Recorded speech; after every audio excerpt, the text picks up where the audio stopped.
सतह पर लैंडिंग के बाद अब रोवर प्रज्ञान पर दुनिया की निगाहें टिकी हैं, क्योंकि अब रोवर प्रज्ञान ही चांद की रहस्यमय दुनिया से पर्दा उठाने वाला है। तो रोवर का क्या काम रहने वाला है, ये हम आपको एक एक करके ग्राफिक्स के जरिए बताने की कोशिश करते हैं। देखिए, रोवर जो कि अब लैंडर से तो निकल चुका है, लेकिन रोवर का काम है चांद की सतह पर उतरने के बाद रोवर प्रज्ञान जो अपना काम है शुरू कर चुका है, जानकारियां ये जुटाएगा।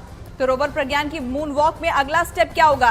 रोवर प्रज्ञान चांद पर 14 दिनों तक रहेगा और वहां पर रिसर्च करेगा और ये डेटा धरती पर भेजेगा। 14 दिन तक चांद के दक्षिणी ध्रुव पर रिसर्च करेगा। तो 14 दिन काफी ज्यादा महत्वपूर्ण हो जाते हैं और 500 मीटर के दायरे में रोवर जानकारी जुटाएगा, ये सबसे ज्यादा महत्वपूर्ण है। और देखिए, इस दौरान आपको बता दें कि चंद्रमा की संरचना की जानकारी भी ये रोवर प्रज्ञान जो है वो जुटाएगा, जो अपने काम में लग भी चुका है। बिल्कुल, इसके अलावा चांद पर मौजूद खनिजों का पता भी रोवर लगाएगा। और साथ ही आपको बता दें, इतना ही नहीं, रोवर प्रज्ञान दरअसल भूकंप से जुड़ी जानकारी भी हासिल करेगा या फिर किसी दूसरी आपदा से जुड़ी जानकारी भी वो जुटाएगा। चांद पर तापमान की जानकारी भी रोवर जुटाएगा। तो काफी सारे काम रोवर को 14 दिन के अंदर करने हैं। और इस दौरान आपको बता दें कि प्रज्ञान जो है सोलर पैनल की मदद से चार्ज भी हो सकता है ताकि वो अपना काम जारी रख सके। रोवर प्रज्ञान 50 वॉट तक बिजली बना भी सकता है। तो यानी कि सारी तैयारी इसरो की तरफ से की गई है और मिशन पर लगा हुआ है रोवर। 14 दिन का इंतजार और मिशन मून की कामयाबी पर पूरा देश इस वक्त जश्न मना रहा है। दुनिया भर से देश के लिए बधाई संदेश आ रहे हैं। अब अगले 14 दिन तक रोवर प्रज्ञान चांद की रहस्यमयी दुनिया की जानकारी जुटाएगा। चांद पर रोवर कैसे काम करेगा और उसका दायरा क्या होगा, इसके बारे में न्यूज़ 18 इंडिया की टीम ने एक्सपर्ट्स बालाचंद्रन से बातचीत की है।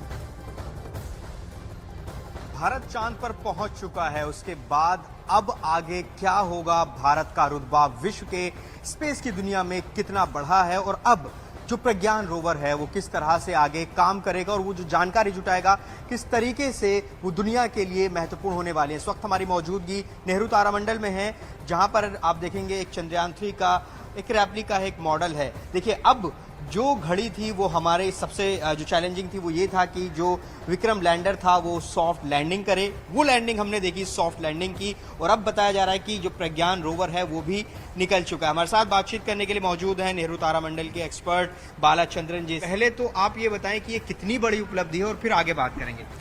देखो, दुनिया का सबसे पहला देश हम बन चुका है, इसमें कोई शक नहीं है। और उसके अलावा चंद्रमा पे कदम करने के दुनिया का 4th कंट्री बन गया है इंडिया। तो दोनों तरफ से भारत के लिए एक महत्वपूर्ण बात है। और उसके अलावा जैसे आपने सबने सुना है, देखा है, पूरा प्राउड से मैं कह सकता हूँ हम चांद पे पहुंच चुका है, हमारा निशान वहां पर आ चुका है। और हमारा विक्रम से कल रात 1 बजे के आसपास जो है प्रज्ञान रोवर नीचे धीरे धीरे आ गया है।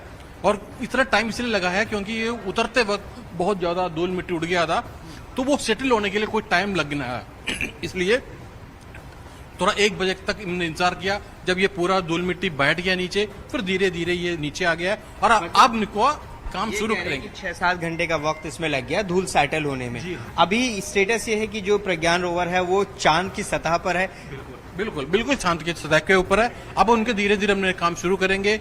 सबसे पहले इसमें जो स्पेशल जो कैमरे लगे हुए हैं, और सबसे पहले इनका है जो लैंडर है, लैंडर जो है प्रज्ञान का भी फोटो खींचेगा और प्रज्ञान जो है लैंडर का फोटो भी खींचेगा। और ये दोनों तस्वीर ISRO बाहर अभी भी निकालेगी, अभी बाहर नहीं निकाला, शायद वो 1-2 दिन में शायद। सर, यही वो सबसे महत्वपूर्ण चीज है। महत्वपूर्ण तो पूरा है, ये पूरा चंद्रयान मिशन बहुत इंपॉर्टेंट है, लेकिन ये इसका रोल क्या रहने वाला है? जो प्रज्ञान रोवर है यही इसी तरह से कुछ रोवर है जिसमें ये चांद की सतह पर रन करेगा और क्या क्या जानकारियां इकट्ठा करेगा और वो दुनिया के लिए कितनी इंपॉर्टेंट होगी? मेन जो काम वहां पर जो काम करना है वो सारे प्रज्ञान रोवर को ही करना है, क्योंकि जो प्रज्ञान रोवर से जो भी इंफॉर्मेशन वो देगा, जो भी वहां पर जो एक्सपेरिमेंट वो करेगा, जो पानी का हो, जैसे भी एक्सपेरिमेंट वो करेगा, उनका इंफॉर्मेशन हमें डायरेक्ट नहीं देगा, ISRO को डायरेक्ट नहीं मिलेगा।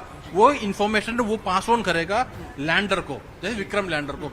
विक्रम लैंडर से ये पास ऑन करेगा ऑर्बिटर को, ऑर्बिटर से हमारा यहाँ पर पृथ्वी तक पहुंचेगा। तो 3 जगह से, क्योंकि इससे डायरेक्ट हमारा कम्युनिकेशन नहीं है।